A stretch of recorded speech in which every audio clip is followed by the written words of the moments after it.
बहुत समय पहले की बात है। एक घने जंगल के पास एक नदी बहा करती थी। उस नदी में एक मगरमच्छ अपनी पत्नी के साथ रहता था और पास के एक जामुन के पेड़ पर एक बंदर। वह पेड़ मीठे जामुन से भरा हुआ था। बंदर हर दिन उस पेड़ से जामुन खाता और मस्ती से अपना जीवन व्यतीत करता था।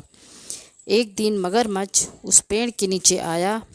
उसे भूखा देखकर बंदर को दया आई और उसे जामुन खाने को दिया।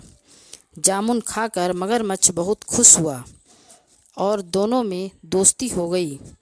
अब मगरमच्छ हर दिन पेड़ के पास आता और बंदर उसे जामुन खिलाता। धीरे धीरे उनकी दोस्ती गहरी होती गई। एक दिन मगरमच्छ अपनी पत्नी के लिए कुछ जामुन लेकर घर गया। जब उसने अपनी पत्नी को जामुन खिलाए तो वो उसे जामुन बहुत मीठे लगे। मगरमच्छ की पत्नी ने सोचा कि अगर जामुन इतने मीठे हैं तो उस बंदर का दिल कितना मीठा होगा जो ये जामुन रोज़ खाता है। उसने मगरमच्छ से कहा, मुझे उस बंदर का दिल चाहिए। मगरमच्छ यह सुनकर घबरा गया और सोच में पड़ गया, लेकिन आखिरकार वह अपनी पत्नी की जिद के आगे हार गया और बंदर को धोखा देने का मन बना लिया। अगले दिन वह बंदर के पास गया और उसे अपने घर भोजन पर आमंत्रित किया।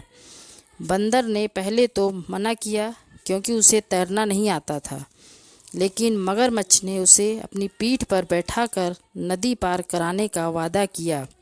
बंदर उसकी बात मानकर मगरमच्छ की पीठ पर बैठ गया।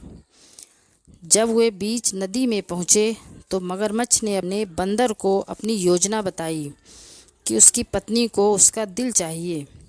बंदर यह सुनकर चतुराई से बोला, अरे तुमने पहले क्यों नहीं बताया? मैं अपना दिल पेड़ पर ही छोड़ आया हूँ।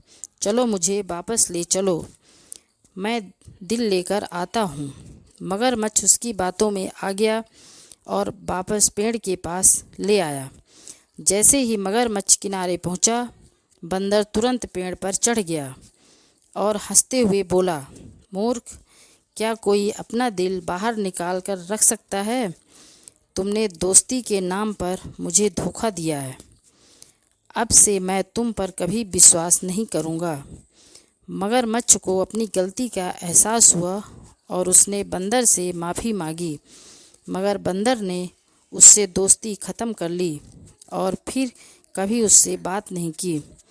अतः इस कहानी से हमें यह सीखने को मिलता है कि हमें किसी के साथ छल कपट नहीं करनी चाहिए, क्योंकि यह हमारे लिए नुकसानदायक हो सकता है।